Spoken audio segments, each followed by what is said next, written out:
Welcome to the Run Radio podcast. My name's Trina, and in the writer's room today, Richard Sparks. Welcome. Thank you for having me, Trina. So just before we started, you had to open up the blinds to let some light in. So I take it that you need everything blocked out. You like to focus in when you work? Definitely. The idea of sitting at a desk with a glorious view of a Scottish glen is lovely, but I wouldn't get any work done. I just need peace and quiet and silence and time. Yeah. I thought maybe it might inspire you to see that, but you've got to have that mood of solace. Well, inspiration that's a great topic. Inspiration is as likely to hit when you're at your keyboard as when you're not. And I go for a walk every day for an hour and a half, sometimes with my daughter's dogs. There she is, a few years ago, and sometimes by myself, and listening to books on tape always. And that's when I get the input and the inspiration by seeing the world around me, or when I'm doing the shopping or cooking dinner I usually cook dinner for my wife and myself at night, well, if we don't go out. And when I'm not working, there's always something happening, even if you don't really know it. Bertrand Russell, the great philosopher, do you know him? No. He was a mathematician as well as a philosopher, and he said when he was asked about how he solved problems that had never been solved before, he said, well, I would study them for 48 hours as hard as I could and then put them away, and then 6 months later there would be the symposium and the answer would pop out a few days before it. And he said, it is as if orders have been given for the work to proceed underground. And that's really what a lot of writing is, work proceeding underground. You just got to be alert to it and aware of it. And sometimes you've got to sit down and grind it out. And at other times, it just hits you over the back of the head, like the idea for these books did. So those just kind of clunked you over the noggin and you were able to write. It was just extraordinary. I've been a hardcore role-playing game addict for 10 years now, I think. Obviously playing much less these days, but I still love it. And I just wondered, what would it be like to actually be in one of these wonderful worlds that these great video designers have created for us to play in, but for real, not a game. It just, the inspiration came from that, those beautiful landscapes that they make for us and the world. So I created my own world and had 3 avatars, one of whom was basically based on me, a retired British schoolmaster, who's my father, but not me. They win the world championship of sword and sorcery. And the next thing you know, he wakes up. He doesn't wake up. He's in a field in the middle of nowhere with terrible, crappy beginner level gear. And he's his own avatar, which is a heroic young battle mage. So at least he's young again. And then everything gets even worse. Things go wrong. Adventures should be full of disasters. How do you keep track of your characters, the landscapes, all of this stuff that comes into a great book? Sorry to interrupt. I always make notes as I go along. I have parallel files. I've got a file saying magic skills or something. You've got to make sure that the magic is constant. You can't just write someone once said, you can't just solve a story by saying, oh, a wizard did it at the end. That's cheating. You've got to set up the rules and make sure that the villains have far more power than the heroes and all that sort of thing. So I keep lists of where they've been, who they've met, of the items that they've discovered that they haven't used yet. So there are I've written 4 in the series so far. And I've left breadcrumbs in some of the earlier books that I pay off in later ones. So, all story structure is set up and pay off. So laying pipe in early ones and then paying it off as you get towards the end of each particular episode rather than story, and because a lot of them have very complicated on the outside puzzles for the hero to solve, and he's thinking, well, the answer's right there in front of me. What does it mean? I know what it says. So he has to figure out the enigma behind the puzzle, behind the mystery, whatever it is, while charging around all over the place doing whatever it is that they're doing. Have you ever confused yourself with the rules or the power or anything like that? Have you ever had to go back and go, that wasn't right? Yes. Oh, yes. Yeah. You have to clean that up. As I said, it's all set up and payoff. Once you know the important thing with a story, and comes from learning script writing, is to figure out your ending as soon as you can. Where does it land? It doesn't not necessarily the end of the plot, but what's the end of the emotional story? What does it all add up to? So the first thing I did with New Rock, New Roll is figure out, well, why did this happen to them, him, and are the others even there? And where is he? And what's he going to do about it? Why? And there is a reason for it all. It's all explained. And then you're set up for the sequels that go on. So you're continually rocking forwards and backwards, and you've set up your ending, and then it doesn't matter how you get there, as long as you know where you're going. Because you go off in another direction, you point to the audience and say, look, it's over there, it's over there. And at the end you say, actually, and they go, oh yeah, you got me. Yeah, now I see it. And that's what audiences love, is being surprised. What is your background? How long have you been writing, and what other types? Decades. I started at university writing comedy reviews. With some of my contemporaries went on to be very eminent comedy performers, such as Mel Smith and Rowan Atkinson. And then I started moving into scripts. Douglas Adams was a contemporary of mine. He was at Cambridge and I was at Oxford. So we met doing reviews in Edinburgh, and we had the same agent in London when I eventually got to London, having spent a couple of years in Cardiff working for Welsh TV. And Douglas and I, well, he was great. He's a very funny man. I was talking to his former writing partner, John Lloyd, who's our most eminent comedy producer in Britain of the last of our generation. He produced Spitting Image and Not the 9 O'Clock News and Blackadder, QI. And he was Douglas's writing partner on the last 2 episodes of Hitchhiker, the original radio show before Douglas wrote the book. And and they were roommates. And he said Douglas was hopeless at everything except having brilliant ideas, which is a great summary, because he was brilliant. Yeah. Has writing always been your primary career, your moneymaker, or did you also have other work that you did to pay the bills? Mostly writing. Often the bills didn't get paid, and I had to go cap in hand to the bank manager and say sorry for a bit. But we muddled through, and eventually, when I got married, we had 2 houses to deal with, 2 properties in London. So I was able to sell mine, and move into my wife's place. And we then had a bankroll. She's an artist, and that's one of her artworks behind the print of our daughter. So we had a bankroll, and then I've been very fortunate with investments. So I've learned a little bit about that, but basically I just write all the time, and I haven't had an office job since the 2 years I did in Welsh television straight out of university. I sort of got away with it, and now we're okay. So I devote all my time to writing. Yeah, it's very unfair, because it's different for every writer and circumstance. But when people say I want to be a writer, I say, well, write. They say, yeah, but how do I support myself? And I say, well, I don't know. Why are you asking me? I try to say politely, I don't care. If you want to write. You find the time. Even if it's exhausting at the end of a day. I've had to do that occasionally, but sometimes you just don't have the energy to write. And that's really that's when the job gets in the way. Yeah. Do you ever get stale doing your writing? Do you ever find yourself just like, not today? Yeah, absolutely. I'm in the middle of, I've got a script job that's something that's come up that I created a few years ago that a production company wants to do. And getting back into that, having been free to write my own books for 4 years now, and just free in this huge, wild, wonderful world that I found for myself, is it's very restrictive. So I'm sort of inching my way through it.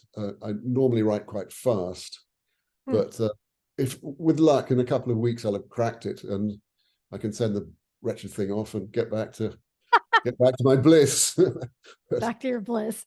Yeah. So let's talk publication. I know a lot of people, they will wait for a traditional publisher. Some will decide just to go all out and do it themselves. Others do hybrid. What's been the best route for you? Interesting, because just before I had the idea, a friend of mine published his memoirs, self-published. Mm-hmm. And I thought, oh, the curse has been taken off self-publishing these days. There's all sorts of self-published books that are really successful, really good. So I thought, I've had novels rejected in the past because I never really figured out quite what to write. I knew how to write, but I sometimes say I wrote the sort of books I didn't want to read and read the sort of books I didn't want to write. New Rock, New Roll is the sort of book I love to read. Every time I go back into it to research something, I find myself tripping out on it and reading 10, 20 pages, going, oh, cool. I've got to stop. I've got to get back to work. So I was going to self-publish, and then after about 100 pages that flew out of me, I thought, well, I've got a very good literary agent in New York. I'll send it to her and see what she thinks. So I told her about it, and she said, oh, sounds fun. And agents always take a couple of months to do anything because they're backed up with their own list. So I thought, well, I might as well get on with the sequel. I don't want to, A, I'm enjoying it, and B, I don't want to be in the position where if someone says they want to publish it, they say, what's next? And then I have to start. I want to get ahead of the game. Okay. So she called me up about 2.5 months later, and it was just the best phone call of my life. I had to pull over at the side of the road. I was on the way back from playing some music with a friend, and she just said, this is exactly what people want. It's what they're looking for. It's escapism. It's fun. It's funny. There's plenty of humor in it, as well as disasters, because comedy and adventures work together. They're all about things going wrong. Right. And so she said, it's lovely. And I said, well, I've already started the sequel. She said, oh, great, 3-book deal. And I go, oh, it's 3 now, is it? Oh. And I thought, okay. So I finished the second one, then got on with the third, realized that wasn't it. It's not a trilogy, it's a series. One adventure follows another. It's wrapped up, it's clear. The end of the 4th book really could end the whole thing. That is an emotional arc is achieved. But I'm on to the 5th now. And I'm amazing. In the early stage of floundering about thinking, what the hell's going on? Which I love, but yeah, it's always nice when you get some clarity and you sort of part the curtain a bit, and there's, oh yeah, that's where they're, of course, this is the next bit. Now that's exciting. It's been a real ride. I'm just delighted to have found my bliss at this late stage in my life. I mean, I'm nearly 29. Oh goodness, you poor child. I know. Lucky you. If only. If only. Tell people what they're going to get when they sit down with one of your books. Well, I hope they just get a really enjoyable ride. A friend of mine who's a producer here in Los Angeles, where I now live, read it in the last book, the 4th book, in two days, she said. And it's 160, 170,000 words. They're a good wallow. I like a book where you can wallow. And when it's over and you go, oh, I wish it hadn't finished. You want to know what happens in the end, but oh, it's finished, damn. So it's always nice to know there's another one if you think there is a chance of a good sequel.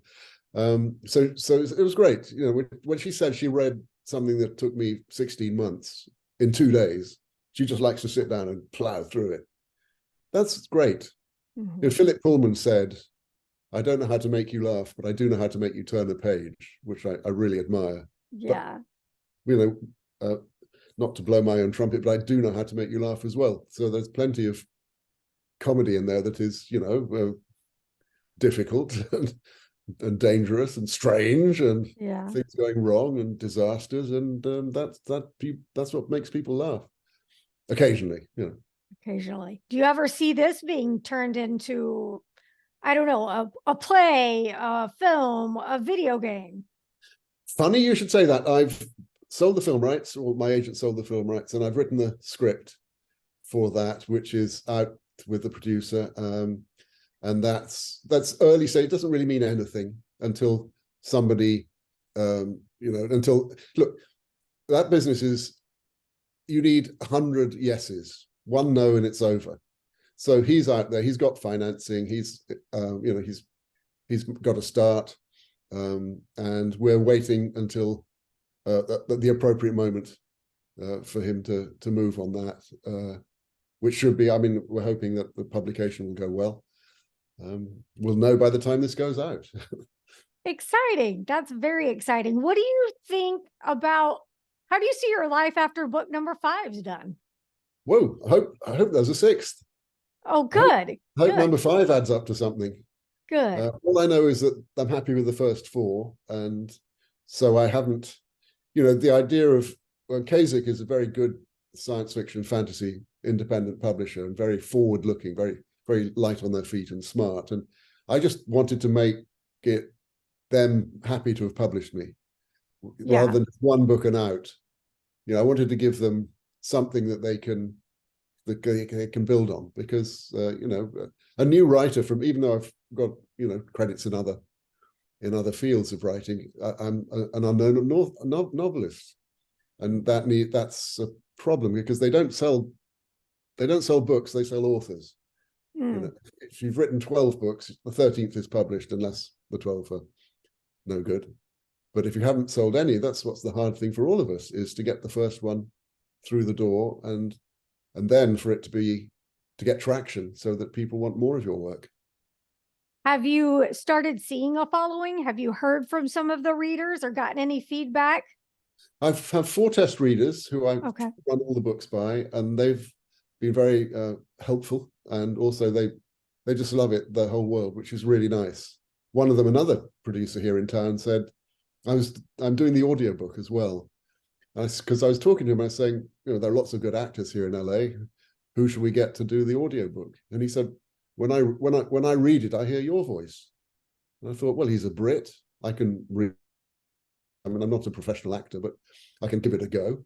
Yeah. And if it's terrible, we'll get a professional actor next time. But I'm getting good feedback from my agent and people who've listened to the tape so far, which I'm currently in studio post-producing. And I'm lucky to have Fred Sanders producing it, Fred Sanders, who did the Game of Thrones audiobook. Yes. Done many audiobooks as producer and as a reader. So he's very helpful steering me through it. And he knows I'm not a professional actor, so I need reassurance. Yeah. Am I all right, really? Yes. No, it's fine. Because I'm perfectly confident with the writing side of things. I found my feet there years ago. But with this, you sometimes say, are you sure about this? Yeah, go for it. Have fun. Yeah. What's something you like to do when you're not writing? You said you take walks, you like to cook for you and your wife. What's something else that is just pure escapism for you? Music. You're a musician too? No, just an amateur, but I love the banjo, because it just, it slows you down. So yeah, I won't play now because it's a bit silly, but yeah, and half an hour of that every day, and you just sort of chill out with that. Awesome. Very exciting. I hope you'll come back when you are ready to share about the other books that are coming. I'd love to. Thank you. Tell everyone where they can go ahead and pre-order the book that's coming out, where they can keep up with you, because building that fan base, when you get those fans, you want to make sure that they can keep up with you 110%.